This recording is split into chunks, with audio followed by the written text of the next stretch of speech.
This is The Law Show on CL650. Now back to the show. We're coming up on re-election day.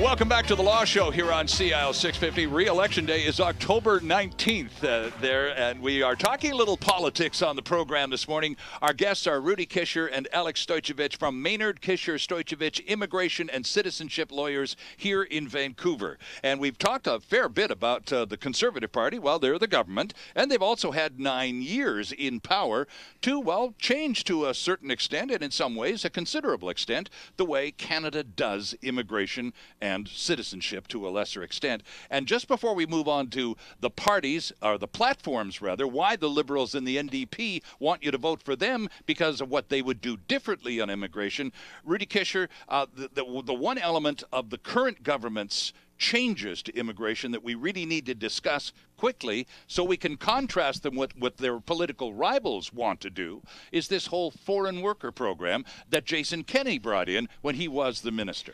Yeah, so the foreign worker file has been around long before Jason Kenney was there.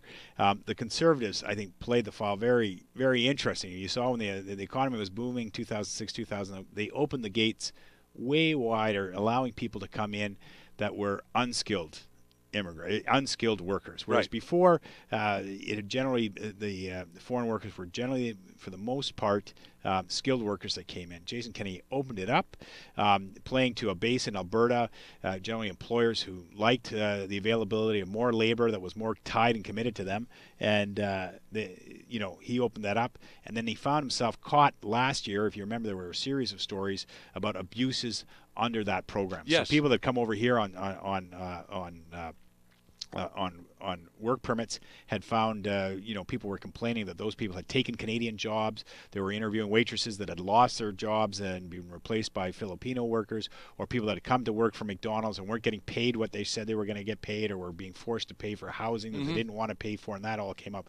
And Jason Kenney responded very quickly and came down with a hammer in terms of saying we're going to make it much more difficult for people to get these visas as these foreign worker under the foreign worker, these labor market opinion assessments that are needed. We gave it a new name and increased the enforcement powers. If you take a look at, so their platform is going to be that we've tightened this back. Right. If you take a look at the NDP and the Liberal Party on this, they're definitely hammering it and saying, you haven't tightened it back enough. We're not protecting Canadian jobs. We're not protecting Canadians, and we're letting in. Not only are we letting in cheap labor, we're letting in labor that gets exploited. And Canada shouldn't be, we don't want to be Saudi Arabia where we have a sort of underclass of people working. Group, and that's what you hear the NDP and Liberals sort of, ranting on about. Alex, what else are the opposition parties? Can we take them one at a time? And what are they offering the Canadian voter by way of differences in the way they would do immigration, given perhaps a majority opportunity? Well, one of the most telling differences between both the Liberals and the NDP and the Conservatives has to do with how much money would be put back into the immigration system. Okay, and you've taken great pains to talk to us fairly lengthy about how much money and efficiency has been removed from the system. So if you're a charitable person about the current government, you would say, they've been able to really cut back on the processing costs without cutting off revenue streams, and they've done a good job of fiscally managing the immigration department. Right. If you are less charitable, what you could also say is that this government is very good at passing laws and regulations that are a form of PR. For example, I don't know if you remember last year, the Barbaric Cultural Practices Act. Absolutely, yes. The Crooked Immigration Consultants Regulation Act.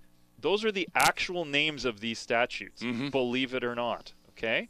Now, this is part and parcel, much like Bill C-51 and these other bills.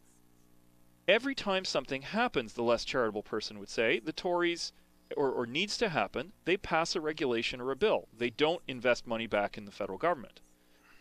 One would get the impression that they don't want to have a federal government that on an operating level operates at its capacity and does its full job under the Constitution. That's what a less charitable person would say. Okay. Contrast them to the Liberals and the NDP, who generally have a more benevolent view ideologically of the federal government, and most of their platforms talk about reinvesting in the immigration department. So not changing regulations and laws, but throwing more money back into a system that seems impoverished by it. Right. So if you're... Now, that being said, there's two parts to this narrative. So if you're a voter and you have your candidates up there, you have experiences from immigrants around you that you can look at and decide if you think they're good or bad. I mean, you have the 30-year-old tech wizard who, today's system, where he's doing a lot of things online, or she's doing a lot of things online, and she's typing into information into the computer, and she gets back on the government's web pages all of the information that she needs, and she finds it user-friendly, and away she goes. Right. For her, this system might work better than the last one. Right. But for somebody who has an ESL issue, or someone's parent or a spouse whose computer access is not what it could be, or who relies on calling or showing up in an office and asking a question, well, that's not around anymore. So your voter might want to consider carefully why we don't have a government office in Victoria or Kelowna or, you know, anywhere outside of the major cities that's tied to a federal government department as important as citizenship and So at the immigration. all-candidates meeting, in addition to complaining about the closure of Veterans Affairs offices, we're going to have to also add immigration offices Well, maybe across not. Canada. Again, it depends on your experience. And I mean, but this is something where the voters, the only reason that Jason Kenney and the government reeled back these changes on labor market opinions and the expansion of the temporary foreign worker program was because there was a public outcry. Right. And because both parties talked about, you are giving away Canadian jobs to foreigners. I mean, that's the undercurrent. And if you want to talk about Canadian immigration history, we've had lots of examples in the last 150 years where that outcry resulted in political change. Sometimes some of the most draconian legislation we've ever had, including, you know, head taxes and various other things. Absolutely. All of those have flown from the same types of public outcries. But there's no question that the Conservatives reacted to that in 2013 because of public outcry. Right. Rudy wanted to ask you, we'll talk about the NDP in a minute because they don't have any past record to regard in terms of governing anything at the federal level. But the Liberals have. They've governed for most of the 20th century. They've got a long track record in immigration. Now, what are they saying in this 2015 election about what they would do? Would they return to the good old days of liberal immigration policy, or are they going to build upon what's already here? Are they going to tear down, or are they going to add on? Well, my understanding, you know, if you take a look at their policy, they're definitely talking, the NDP is talking about the importance should be families. Families are what built Canada. It's family immigration, and I think it's a bit of a, they've mischaracterized it because if you ask me, it's not family immigration that built Canada. I mean, people used to immigrate maybe more as families, but you know, the parents and grandparents were really never part of that mix if you look back, except for the last sort of 30 years. So, right. You know, but Sure. they'll definitely play on that and say we want to get away from this economic focus. It should be about, you know, one of the proponents, one of the major parts of the Immigration Act is keeping families together and family unity, and that's been destroyed. So we should allow parents and grandparents, because they play a role in the home. Families are happier. People can work better. They can send their kids. They can, you know, go out to work if they have the grandma here to sort of take care of the kids. And so you're going to see a big force in that. And they'd also like to withdraw some of the stuff that came in under the citizenship changes in terms of making it, you know, the stripping of dual citizens, right? So they'd like to see that stripped. So if you remember under the Act, the changes to citizenship, the Conservatives brought in that if you're, you know, convicted of terrorism, you'll lose your Canadian citizenship if you have another citizenship. Right, and right, the NDP yes. found this Right. this has sort of created two classes of citizens, and the NDP has come out against this. Okay. Right? And they'd have it, you know, ripped back. So what about in terms of the Liberals, and we got to take a break here, but very quickly if you can, in terms of the Liberals and that massive backlog that we talked about a while ago that the Conservatives saw fit to, they justified a lot of what they've done in the last 9 years based on that huge backlog. If we re-elect the Liberals, Alex, is it likely that we'll see that enormous backlog return at some point? I don't think so. I think the days of these backlogs are over because of Fair question, though. processing efficiencies. But what I would say is that you would see a different approach to immigration. Most of the Liberal Party's mindset on immigration and most of what they've said returns us to what the 2002 Act was enshrined in, and that was the idea of a human capital model. That we choose immigrants, we don't choose foreign workers.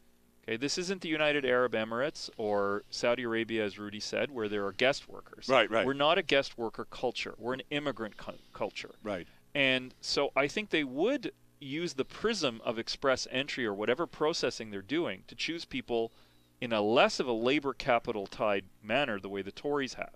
The Tories have really turned the economic categories into let's fill this need, let's fill that need. Right. The Liberals would certainly, I think, roll back that towards more of a human capital focus.